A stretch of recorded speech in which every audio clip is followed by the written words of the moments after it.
First down, bola na linha de 1 jarda, tá começando mais um podcast Zona FA.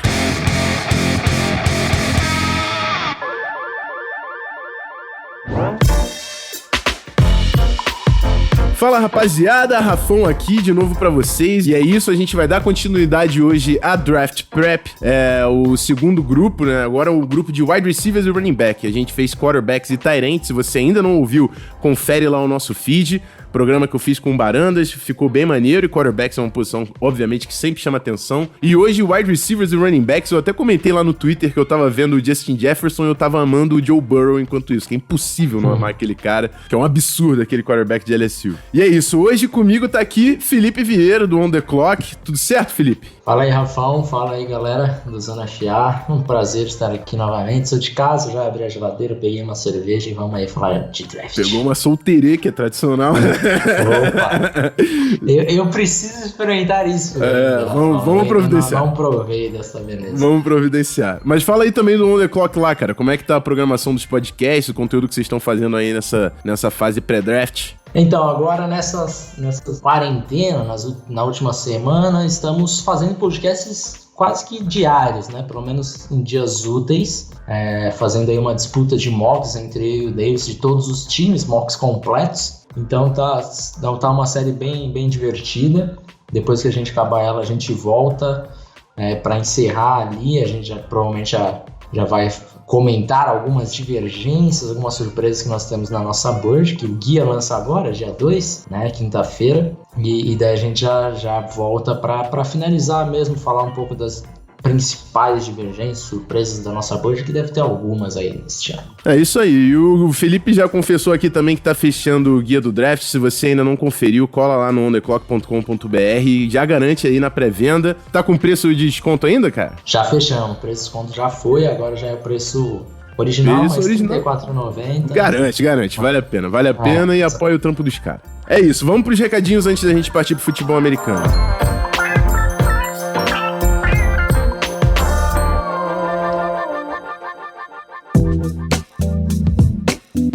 Bom, rapaziada, aqueles recados de sempre. Segue a gente no Instagram, no Twitter, no Spotify. Eu já passei o ranking de posições dos programas que saíram aqui no podcast no Twitter. Tem wide receiver, running back, quarterbacks e tight end por lá. Tem IGTV falando de quarterbacks. Deve rolar live também essa semana. Então, segue lá a nossa página no Instagram, instagram.com/canalzonefa, pra não perder o conteúdo por lá. Spotify pra garantir os nossos podcasts e você tem acesso à plataforma iOS. O reviewzinho, 5 estrelas, um comentário elogiando o nosso podcast. O seu agregador favorito também tem uma forma de avaliação. Faça essa moral pro nosso time aqui e manda uma avaliação positiva pra gente. Fechou? Bora pro primeiro bloco, a gente começa falando dos running backs.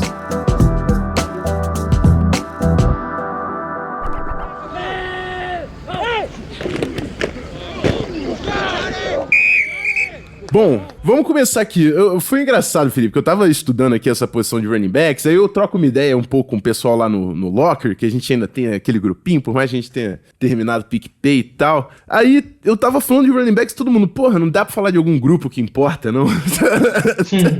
Ninguém botando fé nos running backs. Então, assim, eu vou apresentar o meu top 5 e a primeira pergunta que eu vou falar pra você é... Primeiro, eu queria que você comentasse o que você viu diferente dessa ordem e se algum desses nomes você apostaria na primeira rodada. Mesmo que fosse no final da primeira rodada ali, nas últimas escolhas, mas se algum nome aí você deu uma grade de primeiro dia. Meu primeiro grupo ficou com DeAndre Swift, Jonathan Taylor de Wisconsin, DeAndre Swift, Georgia, Jonathan Taylor, Wisconsin, Clyde Edwards-Helaire de LSU, J.K. Dobbins, Ohio State e Zach Moss de Utah. E eu acho que tem um belo gap aí depois desse. Eu sei também que tem gente que coloca K-Makers nesse grupo, talvez você seja um deles e vai ser interessante se for. Mas fala aí pra mim, se você dá nota de primeiro round pra algum desses caras e se você tem um grupo parecido com esse aí que eu fiz no primeiro tier, né?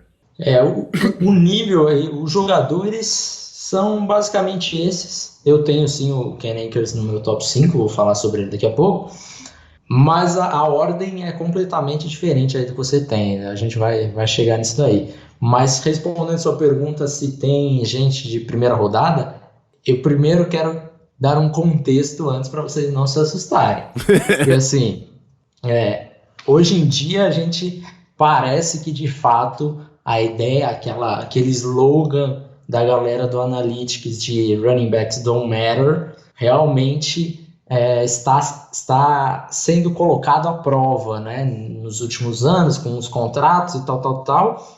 E parece que a NFL tem entendido um pouco, ou pelo menos a mídia, porque a gente não vê nenhum desses running backs saindo em nenhum mock. É muito difícil de ver. Sim. Então, assim, no on the clock, a nossa forma de avaliação, a gente não deduz pontos e nem aumenta por causa do valor da posição. Então, a gente vai ter jogadores de uma posição que são mais valiosas do que outras e jogadores de níveis parecidos, só que isso, se a gente fosse o GM e tal, a gente selecionaria, obviamente, o jogador com maior valor de posição, um quarterback, um edge, um offensive tackle, mas na nossa Big Bird, a gente não altera isso, então fica lá, de repente vai ter um jogador acima do Justin Herbert lá, que a gente não passaria o Herbert por ele se houvesse a necessidade de um QB, enfim, em todo esse contexto. Dito isso, sim, nós temos não só um, como 3 jogadores de primeira rodada, 3 running backs, e daí o nosso top 3 está muito claro, e daí há um gapzinho entre o primeiro para o segundo e o terceiro muito próximos, e do terceiro para o quarto um gap um pouco maior. O nosso primeiro running back é o Jonathan Taylor, né? DeAndre Swift em seguida, J.K. Dobbins terceiro, Cam Akers em quarto e o Clyde Edwards-Helaire em quinto. Interessante. Sabe o que eu achei interessante, cara? Porque uma das minhas principais dificuldades na hora de fazer o ranking, e você vai me entender, cara, porque a gente que avalia, a gente coloca um ranking, e tem gente que vai pro Twitter e defende tão fortemente um ranking, mas assim, são jogadores diferentes, né? É difícil você fazer um ranqueamento de running backs. Mas uma dificuldade que eu tive, e eu quero que agora você evolua em cima disso. Você tirou o Clyde Edwards-Helaire desse seu grupo principal. Só que eu vejo muita semelhança no jogo do Clyde Edwards-Helaire do J.K. Dobbins. Eu acho os dois um running backs de formato muito parecido, assim. Eles são running backs completos, ele não tem uma top speed pra bater big play, mas são 2 caras que conseguem receber bola, que tem um equilíbrio muito bom para conseguir ainda ficar em pé, aquele drive das pernas para continuar as corridas.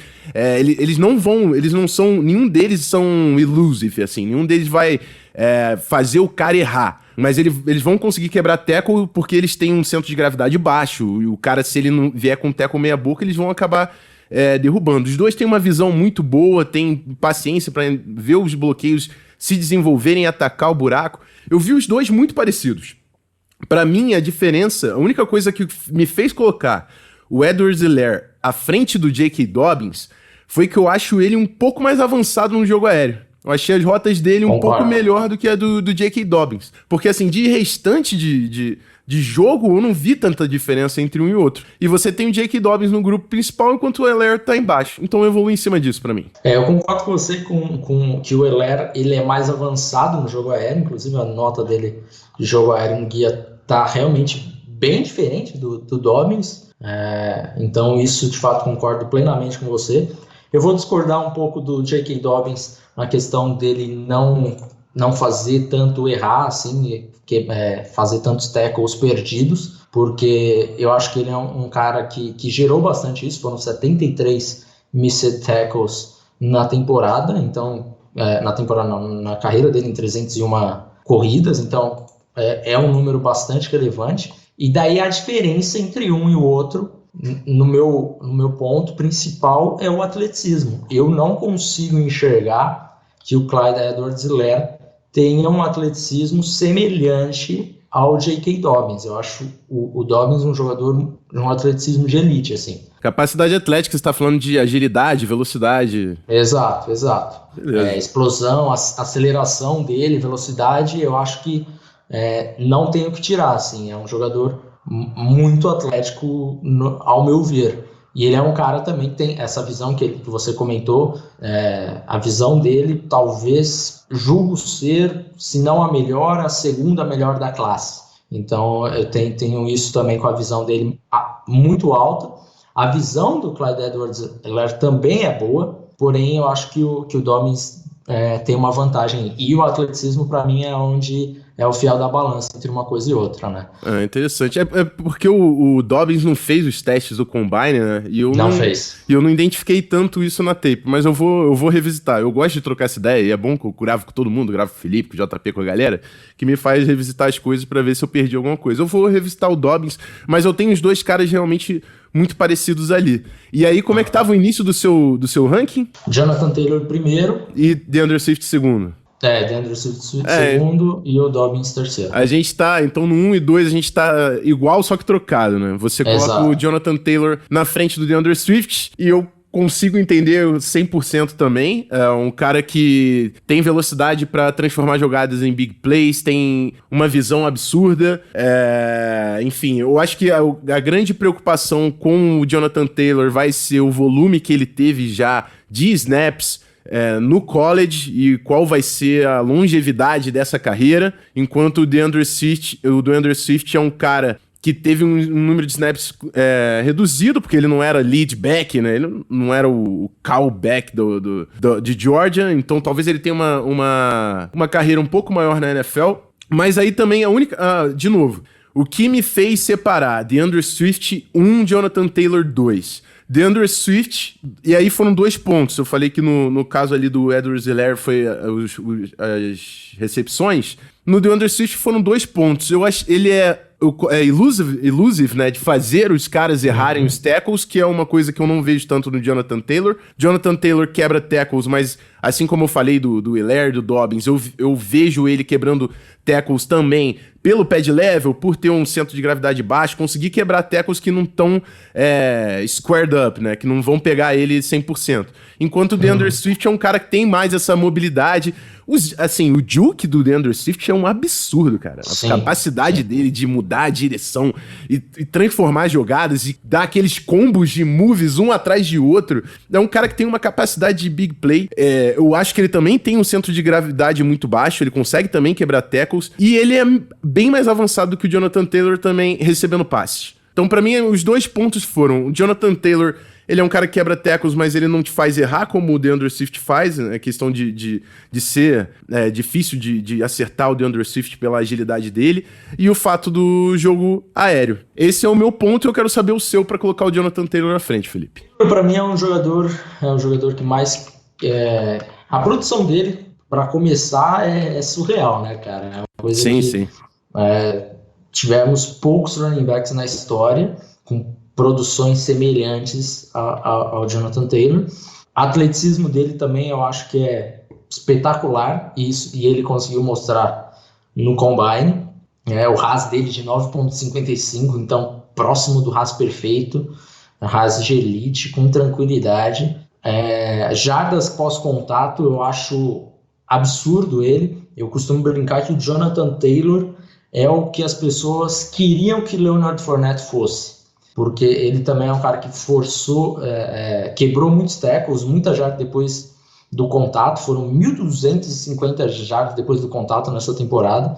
Então, assim, não é como se ele tivesse produzido essas 2.000 jardas, 1.900 jardas por causa da linha ofensiva de Wisconsin. Inclusive, se você assistir a linha de Wisconsin, de todo mundo, Tyler Biadasz e tal, você vai ver que o Jonathan Taylor fez esses caras estarem mais certos do que deveriam, porque ele corrigiu muitos problemas da linha ofensiva.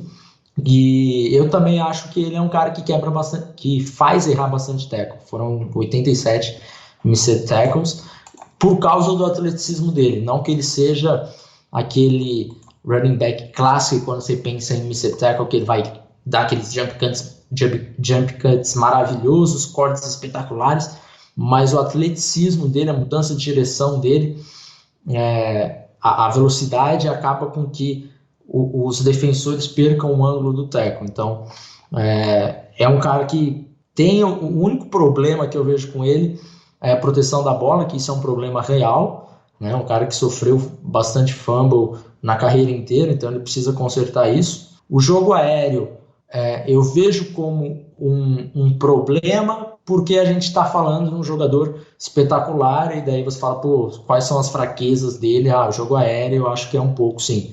Mas não acho que seja ruim, eu acho que de sólido para bom, digamos assim. Em comparação com o Swift, tem um gap, né? Não, tem um gap, tem uma diferença, sim.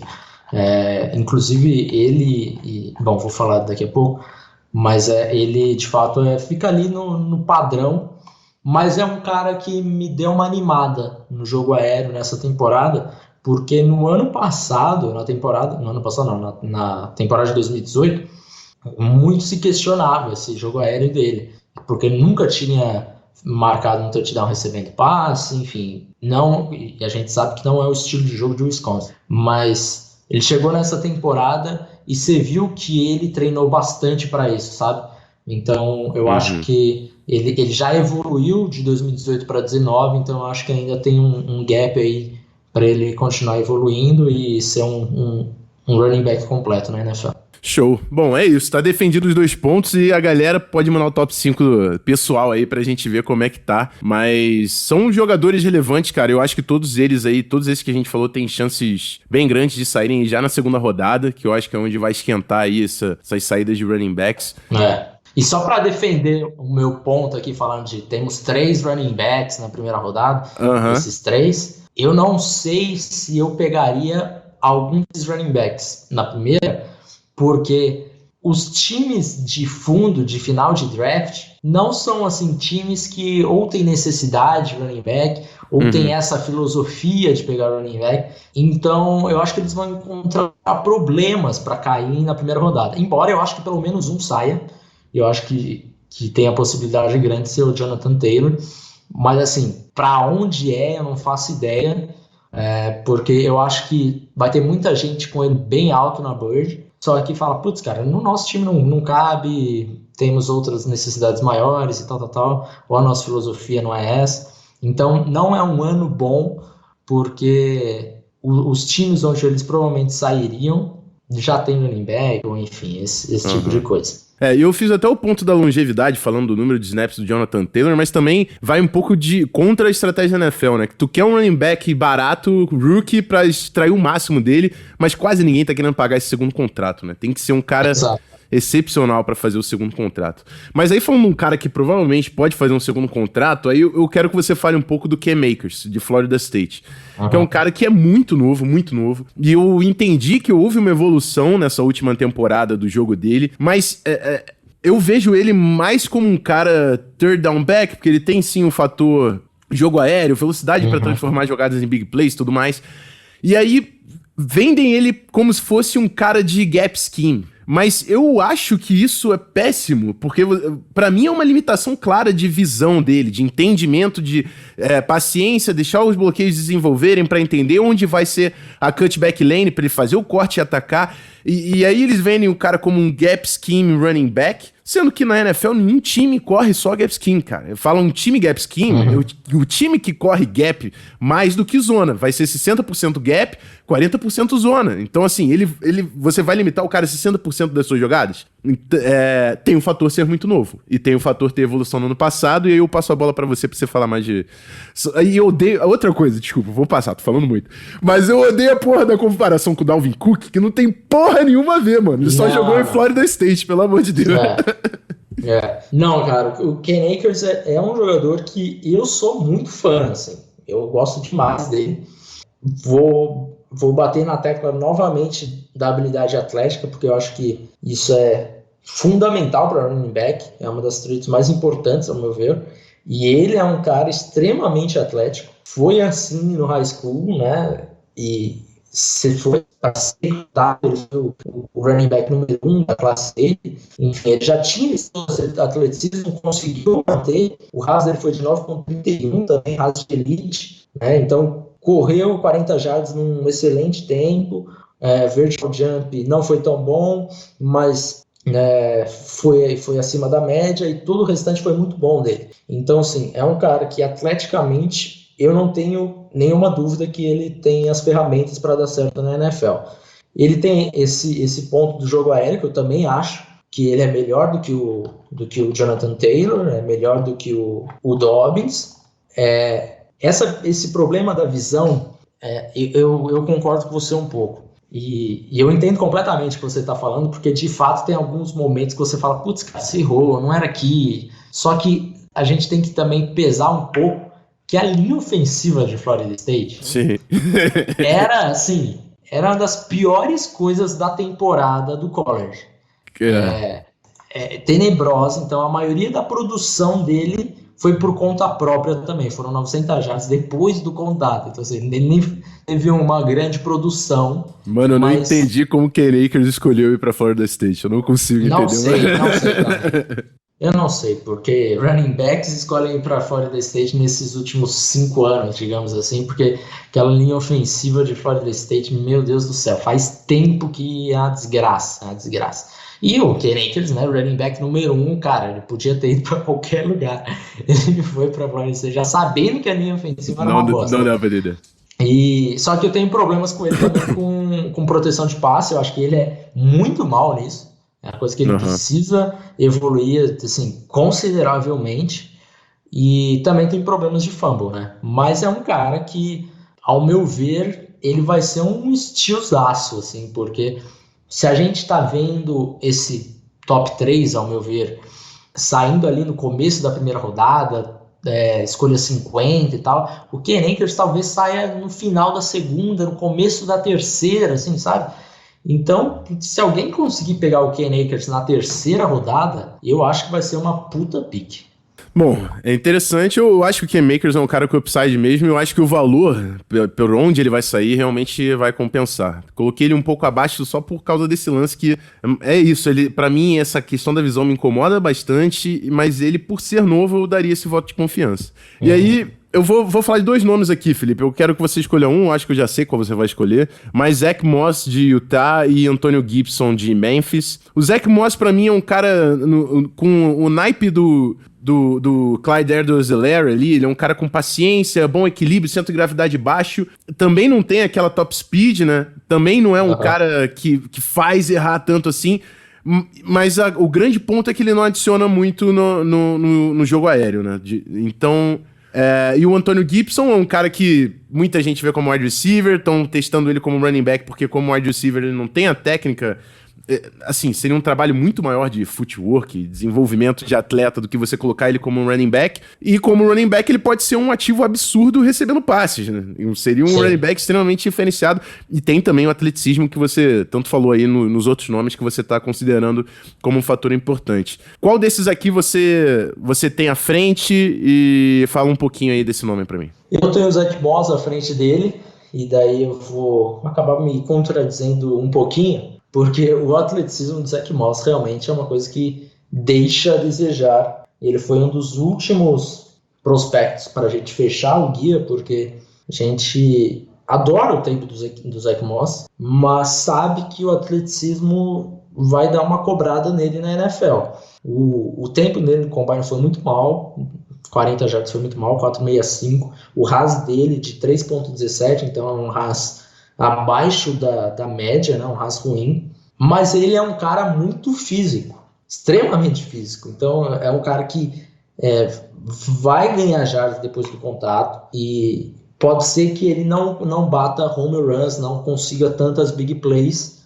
apesar de em Utah ele ter conseguido muitas big plays. Acho que na NFL ele não vai ter o mesmo sucesso por causa do atleticismo dele, mas é um cara que é muito físico, consegue ganhar muitas jardas depois do contato por causa do pet level dele, ele abaixa, então é sempre o agressor. E eu também acho que ele tem uma boa visão, né? É um cara que é mais ou menos assim, você sabe o que você está escolhendo, não tem muito segredo com o Zach Moss, né? Então eu gosto dele, apesar de ter esse problema sério com o atleticismo dele. Foi onde a gente tirou mais ponto dele, foi do atleticismo. Pode crer. Bom, eu vou dar uma acelerada aqui, Felipe, porque no meu cronograma eu já tinha que passar para wide receivers, mas vou falar do segundo grupo, e aí eu destaco um e você destaca outro, a gente passa dessa forma. Ó, embaixo dos que a gente já falou também de bastante gente, né? Zach Moss, Antonio Gibson, Cam Akers, acho que o grupo principal foi. Agora tem Darrington Evans, Anthony McFarland de Maryland State, o Darrington Evans é de App State, Keyshawn Vaughn de Vanderbilt, Eno Benjamin de Arizona State, A.J. Dillon de Boston College. Esse é o meu segundo tier, eu não vou tão profundo quanto você, então eu quero ou você escolhe um desses caras ou você puxa outro também. A liberdade aqui tá 100%. Demorou. Eu não vou falar o meu ranking completo, porque daí só no guia, eu comprei o guia. Isso. Né? Mas cadê o Catim? Exato. Eu vou puxar um outro cara aí pra até você dar uma estudada e de repente você não viu e tal. É um jogador que eu acabei fazendo no finalzinho do guia, que eu falei, vou pegar esse cara que pode ser interessante. E é o Jamichael Hasty de Baylor. É um jogador de 5'8", então teremos problemas com a altura, assim como teremos com o Dobbins. Mas é um cara que falta esse atleticismo, né? E isso é um problema com ele também. Eu falei Dobbins, eu estava falando de Swift, tá? Dobbins é um pouquinho mais alto. É a mesma altura do Swift, um pouquinho mais baixo, ali fica na questão de centímetros, nem nas polegadas. O atleticismo dele é um certo problema, assim, não é um cara que vai ter uma velocidade para bater home run, mas ele, digamos que é o Swift dos pobres, porque ele tem uma mudança de direção, uma agilidade muito boa, e ele é aquele famoso scatback, né? Você olha o 5'8", você fala, eu imagino que seja aquele jogador lá para ajudar na terceira descida, no jogo aéreo, que vai ter muito jump cuts e tal. E é exatamente isso de Jamichael Hasty. Não é um jogador que eu selecionaria no 4º round e coisas do gênero, porque é um jogador mais de final de draft mesmo, mas é um jogador interessante para, de repente, você ter aquele running back de change of pace, né, de mudança de ritmo e tal. Eu acho que ele vai contribuir bastante aí no jogo aéreo e jardas depois da recepção por conta da sua habilidade de mudar de direção e os seus cortes. Interessante. Tem uma tarefinha de casa aí, então, depois do programa, que é adicionar mais um nome aí na minha lista de running backs, tá certo. Bom, eu vou puxar um também. Eu achei que tu ia puxar o Anthony McFarland. E eu ia falar do Darrington Evans de App State, que é um cara que eu gosto, porque App State tá correndo muito outside zone, que tá bem na pegada do que a NFL tá buscando. Mas eu vou falar do Anthony McFarland, porque eu acho que também é um cara que adiciona bastante no jogo aéreo. É um cara muito... que tem também uns jukes e tal, pra quebrar tackles. É um cara que em campo aberto é difícil de você derrubar, mas é um cara que tem problemas também de paciência, deixar ali dentro do box. Ele não vai ser um cara muito eficiente pra conseguir achar o bloqueio certo, deixar os bloqueios progredirem. Não é um cara tão bom também em pad level, em se manter baixo pra conseguir quebrar os tackles. Então ele é um cara que é o big play guy. Tinha um cara que a gente via assim do Arizona Cardinals há pouco tempo, que era de Clemson, eu acho. Esqueci o nome dele. Mas é um modelo do cara que eu penso do Anthony McFarland. É um cara que vai ser uma arminha de big plays pro seu time, por mais que ele não acho que ele vai ser um cara que vai receber grandes volumes e muitos snaps e ser um running back eficiente, mas é sempre bom você ter uma arma no seu time para criar big plays. E vai ser o meu nome do segundo grupo. Podemos passar para wide receiver, ô Felipe? Vamos lá. Sou então fã vamos. Do McFarland também, só pra deixar então. claro. Ótimo.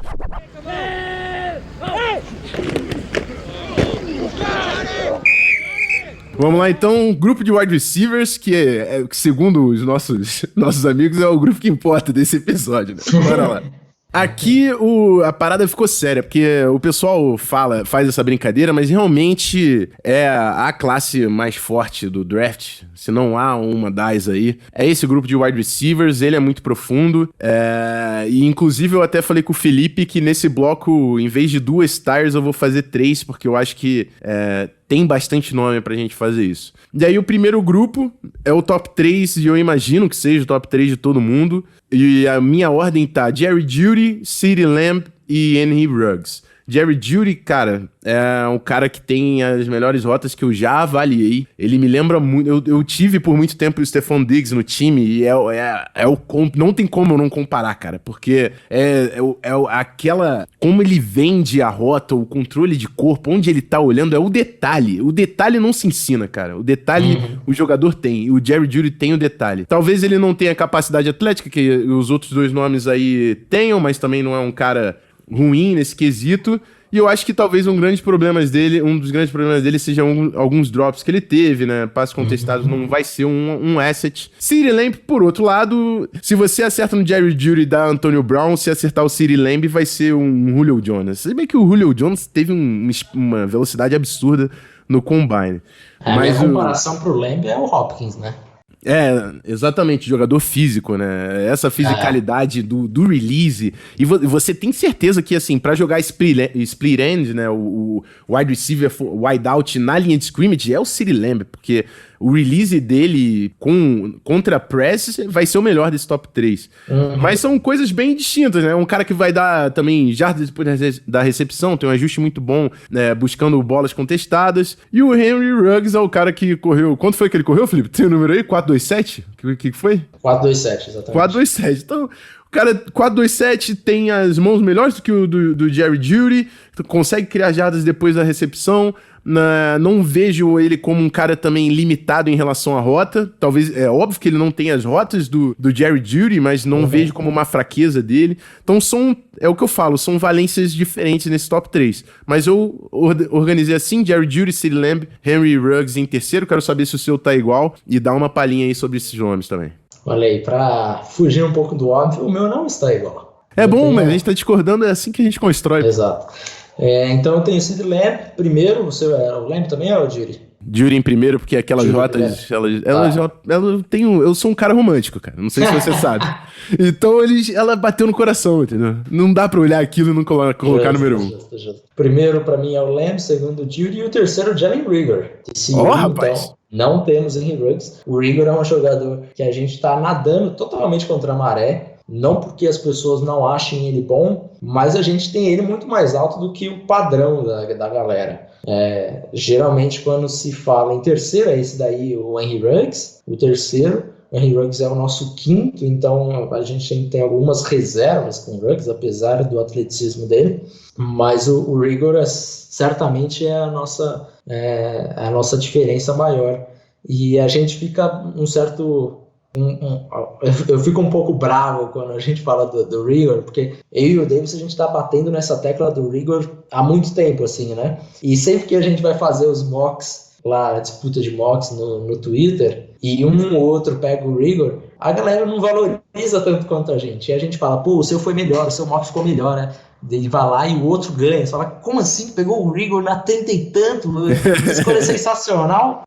Enfim, mas... começando ali do primeiro, para mim, CeeDee Lamb é um jogador que eu já dei a palhinha aí de DeAndre Hopkins, né, para comparação para ele. Então, assim, quase nada, né?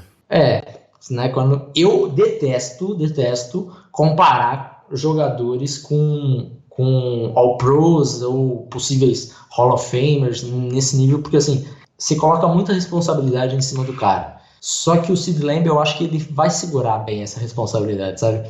Porque é aquilo que você falou. As mãos dele, possivelmente são as melhores do draft. Controle de corpo, possivelmente o melhor do draft. O route running dele não vai ficar no nível do Jeudy, mas também é muito bom mesmo. Separação, eu acho que é onde ele não consegue separar daquela forma clássica, né, que a gente vê, aquela distância de tenho 2 jardas de raio e tal. Ele não tem essa característica, porém, assim como o DeAndre Hopkins, ele não precisa ter separação para criar separação, você tá me entendendo? Pode lançar a bola ali que ele vai arrumar um jeito, ou esticando seu braço, ou com seu catch radius absurdo, seu controle de corpo, ele vai conseguir criar essa separação sem ser aquela padrão que você vê, bate o olho e já vê logo de cara. O atleticismo dele também não é aquele espetacular que você vai olhar e falar, puta, que elite, RAS 10, RAS 9 ponto alguma coisa, mas também é bem acima da média, 7.67 no RAS. Estou falando do RAS aqui, para quem não sabe, é uma fórmula, Relative Athletic Score, que você pega os números do Combine e adapta para o peso do cara, para a altura dele, e vê realmente qual a velocidade final dele, porque um cara correndo 450 com 240 libras é muito diferente de um cara correndo 450 com 205. Então o RAS dá uma equilibrada nesse sentido. Enfim, é um cara também que eu acho que tem uma qualidade absurda, que são as jardas depois da recepção. A capacidade dele de quebrar teco é excelente. Então, não tenho muito o que falar de negativo do Lamb, eu acho ele fantástico. O Judy é aquilo que você comentou, né? O route running dele absurdo, e eu quero saber onde que ele comprou aquele joelho dele, porque ele já trocou umas 3 vezes com certeza. Bicho, não faz sentido, aquilo parece que vai contra a física, sabe?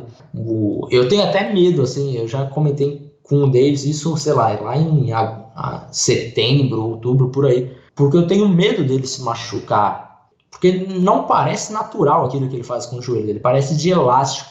É um cara que consegue criar uma separação absurda, também consegue produzir bastante depois da recepção. Tem esse probleminha aí de mãos que eu acho que é o ponto mais fraco dele mesmo, né? Alguns drops e deixar bater um pouco a bola no peito dele. Bom, vamos lá. Então você falou que tem o Reagor acima do Ruggs. Fala pra mim, em cima desses dois aí. Fala o que te faz colocar o Reagor em cima do Ruggs e qual o nome que você tem aí no número 4, né? Que você falou que o Ruggs tá no seu top, tá no final do top 5. Isso. Pra mim, eu acho que tem uma diferença clara do route running do Reagor pro Ruggs. O Ruggs, apesar da velocidade toda, eu acho que ele não consegue controlar ela ainda, sabe? Ele ainda tá descobrindo os seus poderes e tá conseguindo controlar isso. Acho que ele ainda não consegue controlar isso plenamente. Algumas rotas dele a gente vê não tão afiadas, e o Reagor, pelo contrário, cara, é um cara que, para mim, na classe é Jerry Jeudy, de route running, é Jerry Jeudy, e logo em seguida é Jalen Reagor. É um cara que também tem um atleticismo espetacular. A galera ficou triste quando ele correu as 40 jardas, porque no começo ele tinha falado que ia brigar com o Henry Ruggs para bater quebrar o recorde, né, das 40 jardas do John Ross, e daí ele foi lá e correu 4.47. Só que a diferença, e daí por isso que eu estava comentando do Haas, é que um correu com 206 libras, o Henry Ruggs correu com 190. Então, assim, são 16 libras de diferença. Obviamente que não ia dar para ele bater esse tempo. Quando ele se pesou, eu falei, cara, esquece o peso, não vai dar mais. E mesmo assim, esse tempo dele convertido para o peso e para a altura dele também é excelente. Então a galera ficou um pouco decepcionada, parecia que ele correu um 40 jardas com 4.6 alguma coisa, não foi o caso. As mãos dele eu acho que tá levemente acima assim, do Jerry Jeudy, basicamente no mesmo nível, mas eu acho que o que faz essa diferença pro Reagor estar na frente do Ruggs é o route running dele. Eu gosto bastante do Reagor também, cara. Uma coisa que eu acho que você não falou são dos jump balls, né? Ele tem muita bola pegando com o passe contestado, além da velocidade, né? Então é um fator. E retorna, né? Também é uma coisa que você não pode desconsiderar. É um cara bem completo que eu gosto bastante, cara. Eu gosto bastante, até o Reagor, eu gosto de todos os wide receivers aqui. E os dois que a gente não falou é Justin Jefferson e Denzel Mims. O seu 4 você disse que é? Justin Jefferson. É exatamente ele, né? A comp dele que eu fiz até hoje no Twitter, que é o A.J. Brown, né? Que a galera tem aquele receio de que o Brown jogava só na slot em Ole Miss, mas ele é um cara que tem tanta fisicalidade no jogo que parece natural que ele consiga fazer essa transição. Né? Não tô falando que não vai existir um período de adaptação, porque naturalmente vai, mas é um cara que consegue jogar também como wideout e, enfim, tem um tamanho de NFL, né? 6'3", 190, enfim. Um cara que realmente vai conseguir ball skills pra caramba. Eu gosto do awareness dele, o entendimento. Por mais que ele não crie tanta separação nas rotas, o entendimento de leverage, né? De como levar o cara pro lado contrário do que ele tem que virar pra receber a bola, pra ter um pouco mais de espaço. Eu acho que o Justin Jefferson é bem avançado nessas nuances, assim, pegando essas rotas intermediárias e rotas curtas. Mas é isso, eu queria que tu falasse então, cara, pra gente partir pro segundo tire. Na verdade, a gente já foi do meu segundo tire, que era exatamente Justin Jefferson, Denzel Mims e Jalen Reagor. E o único cara que faltou desse segundo tire aí é o Denzel Mims. Eu queria a sua opinião dele. A principal anotação que eu fiz é que o cara correu 4.38, ele venceu o processo pré-draft, né? Você tem um cara que usa o processo ali pré-draft, ele ganhou de todo mundo no 1 contra 1 no Senior Bowl, fez um bom jogo, chegou no Combine, mediu 6'3 e correu 4.38, você fala, bom, beleza, a gente precisa olhar pra esse cara. Eu quero saber o que você olhou depois disso nele. Cara, é curioso porque o Denzel Mims era um jogador que eu batia na mesa antes do Combine. E eu falei, cara, ele é muito melhor do que estão falando e tal. Só que daí chegou o Combine e todo mundo, como se diz, começaram a valorizar ele mais do que eu valorizava, porque assim, o combine dele foi excelente, maravilhoso, mas não mudou muito a nota dele comigo, porque o que eu já tinha avaliado era que o atleticismo dele era sensacional mesmo. Então o combine dele não fez ele subir na nossa bird, sabe? Mas como todo mundo começou a falar, vai dar a impressão que a gente tem ele baixo, um pouco mais baixo do que estão falando aí de primeira rodada hoje. Eu acho que é um jogador que vai chegar, vai ser titular. Não acho que ele chega para disputar a posição, nem nada do tipo. Mas eu acho que ele ainda tem alguns problemas, cara. Por exemplo, o route running dele não é algo que eu acho que está totalmente desenvolvido. Eu acho que ele não consegue ter ter mãos confiáveis ainda. Isso ainda é um problema para mim. Eu fui ainda rever para ver se ele subia a nota dele depois do Combine. Mas o route running dele e as mãos, mais ou menos o que eu vejo no Henry Ruggs, de lado negativo do route running, eu vejo em cima dele, e as mãos, algo parecido com o que eu vejo do Jerry Jeudy, só que eu acho que o Jeudy ainda tem mãos um pouco melhores que a dele. Ele teve bastante drops em passes recepcionáveis, e bastante recepção também, que é aquele double catch, ou deixar bater no corpo. Então eu acho que ele tem esses dois pontos que me fazem ter um certo receiozinho de pegá-lo na escolha ali que a gente está vendo, na 23, na 21, a gente chegou a ver em alguns mocks por aí. Um cara que corre muito, ele tem o molde Henry Ruggs, obviamente não com a mesma velocidade, porque são caras com corpo completamente diferente, mas é esse molde, né? Ele vai tentar te atacar no fundo, ele vai tentar vender o fundo e pegar hit, ou ele vai te bater numa slantezinha, ele não tem nada de muito avançado pra demonstrar em relação a route running, separação, mas é um cara 6'3", correndo 4.38 de novo, você tem que respeitar, ainda mais tendo o Senior Bowl que ele teve, certamente ele vai chegar com muita moral agora nessa classe do draft, né? E o controle de corpo dele também é excelente. Sim. Muito bom. Mas eu ainda tenho esses problemas com o route running e as mãos dele que acabaram fazendo com que ele caísse aí pro top 50 da nossa board. É isso aí, vamos pro próximo e último grupo, e vai ter alguns nomes aqui conhecidos que o pessoal gosta de hypar também, mas tá no meu último grupo, assim. Os principais deles aqui, o Laviska Shenault, o T. Higgins e o Brandon Ayuk. Certamente são os três principais do resto do grupo, que eu acho que já não tem tantos nomes depois disso. KJ Hamler, de Penn State, um cara veloz, interessante, mas pequeno pra caramba. O Chase Claypool, que a gente falou, né? O cara correu 4.4, sei lá, e é enorme. Deixa eu ver qual é o tamanho dele. 6.4, não é isso? 6.4, 230 e correu 4.4.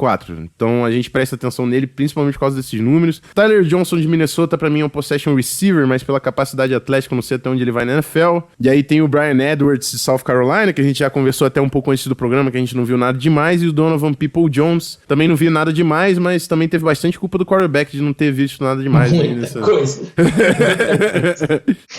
Mas vamos lá, cara. Donovan Peoples-Jones e o Jalen Reagor precisam dar as mãos. Cara, que quarterback ruim que os caras tiveram. Mas o Jalen Reagor ainda ganhou uma jump balls na porra da bola que ele tava... Não, o Jalen Reagor, ele passou por uns 10 quarterbacks na carreira dele. Ele tá pronto pra NFL, qualquer um que chegar aí, ele tá preparado. Tá certo. Mas vamos lá, cara. Fala pra mim ali do Laviska Shenault, o T. Higgins e o Brandon Aiyuk, que eu imagino que sejam os três que você também tem aí como principais nesse grupo. Quem é o cara que te chama mais atenção e por quê? Cara, vamos começar com o Laviska Shenault. Laviska Shenault era um dos nossos queridinhos do começo do processo, e porque ele tem um controle de corpo também muito bom, também conseguia produzir bastante jardas depois da recepção, porém, quando chegou o Combine, ele levantou várias red flags, né? Primeiro, são as diversas lesões, e daí eu acho que ele não deve sair no top 50, não deve sair na segunda rodada por conta disso.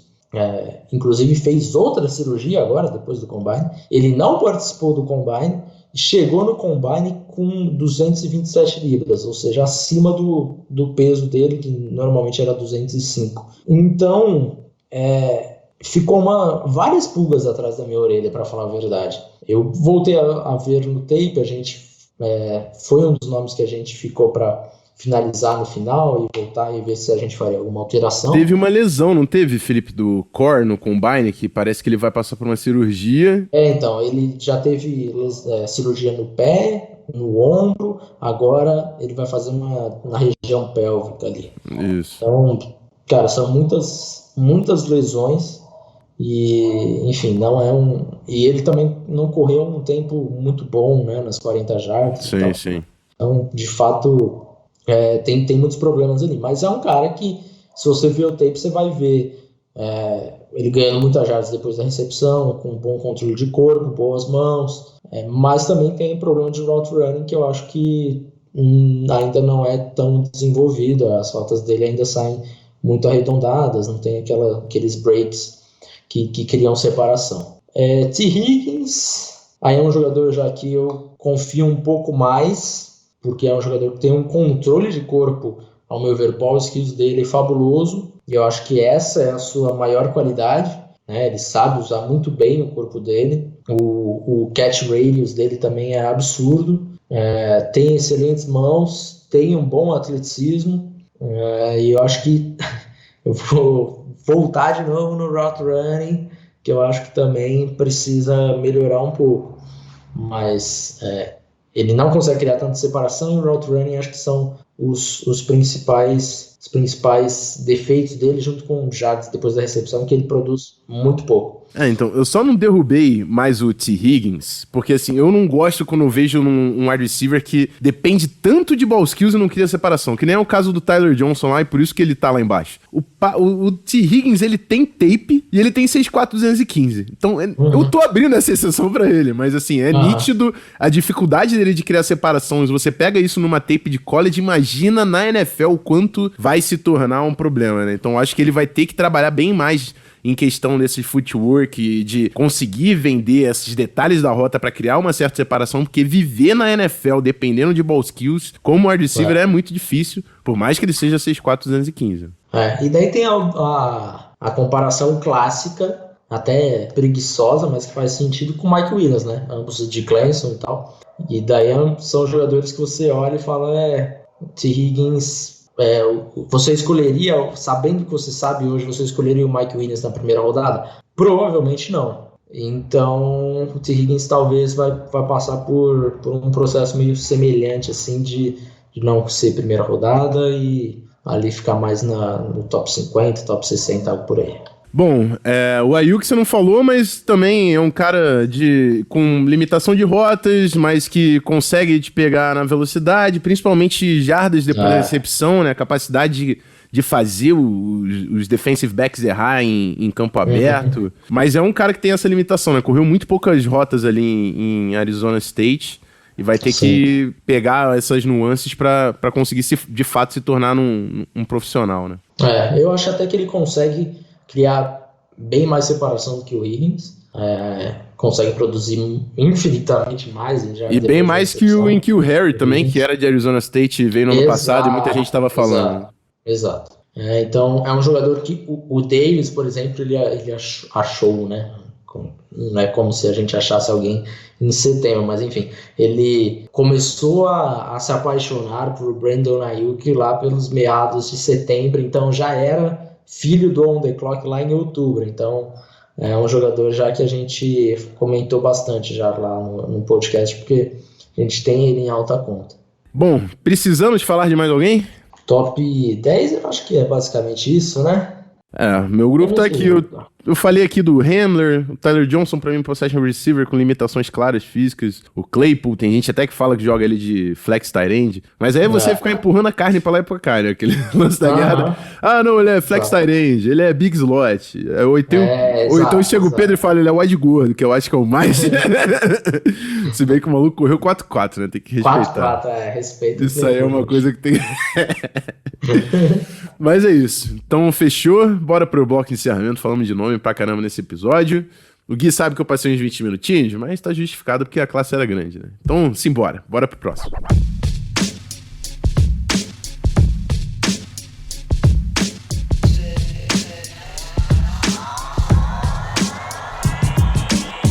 Bom, amigos, é isso, final de mais um Zona FA, o episódio 168, o segundo aí da Draft Prep. Passamos por nome pra caramba aí, quero a opinião de vocês, onde vocês discordam, onde vocês concordam. Eu tava pensando aqui, Felipe, duas coisas na verdade. Primeiro, no nome do running back lá que eu ia fazer a comp do McFarlane. Andrew Ellington, exatamente. Eu lembrei, só não quis atrapalhar. Andrew Ellington. E a segunda coisa é que eu fiquei com na cabeça a estatística que você passou do Jonathan Taylor e do Dobbins de fazer o cara errar, se elas talvez não sejam contabilizadas dentro do box, porque quando eu também vejo essa questão de elusiveness, né, de o cara conseguir fazer errar, eu tô testando ele já pensando em outside zone, em transformar jogadas em big plays, que ali no jump cut, ali no box é uma coisa diferente de você fazer o cara errar em campo aberto, e talvez isso seja contabilizado. Mas vão ser dois fatores que eu certamente vou revisitar aqui na minha análise depois do programa de hoje. É isso, cara. Foi um prazerzão. Sempre um papo demais aí. Eu evoluo pra caramba conversando contigo e vou conversar com o JP de novo essa semana e vou revisitar mais coisa. E eu acho que assim eu refino ainda mais o que eu tô mostrando e conseguindo produzir pra galera. Mas é isso, cara. Um prazerzão. O microfone é seu. Fala aí do On The Clock. E a gente volta, né? Deixa eu abrir o Trello aqui, que isso é ele também. Eu não tenho memória. Eu tenho Trello. Que a gente volta. O programa que vem é com Barandas falando de linha ofensiva. Isso eu sei de cabeça, porque linha ofensiva eu tô sempre sabendo. E depois. Jazz Wills, meu homem. Jazz Wills, isso aí. Já vamos antecipar. E depois a gente volta de DL e Edge. Aí sou eu e Felipe falando de DL e Edge, que também é uma baita classe. Mas é isso, cara. Prazerzão. E fala aí do On The Clock e tudo mais. Daqui a pouco tu volta aí de novo. Tá aí. Valeu, Rafão. Sempre um prazer participar aqui. Chame sempre que quiser a minha presença por aqui. On The Clock, para quem não me conhece, tem que ver lá do ontheclock.com.br, site só de draft. Estamos fazendo o lançamento do guia do draft do On The Clock agora no dia 2 de abril, com 200 prospectos analisados, com trade a trade, nota de cada trade, enfim, sumário, um resumo do jogador, completinho lá. Entra lá no ontheclock.com.br para comprar. A gente aceita de tudo. Se você quiser pagar com PicPay, pagar com cartão de crédito, com boleto, com PayPal, enfim, tá lá. De qualquer forma, a gente facilita também se quiser pagar com transferência bancária, enfim. Só não compra se não quiser comprar, porque tá fácil. Mas é isso, cara. Sempre um prazer. Estamos aqui há pouco menos de um mês pro draft. E nessa quarentena é o que resta pra gente de esporte nesse momento. Esse draft chegando daqui a 20 dias, mais ou menos, um pouquinho mais que isso.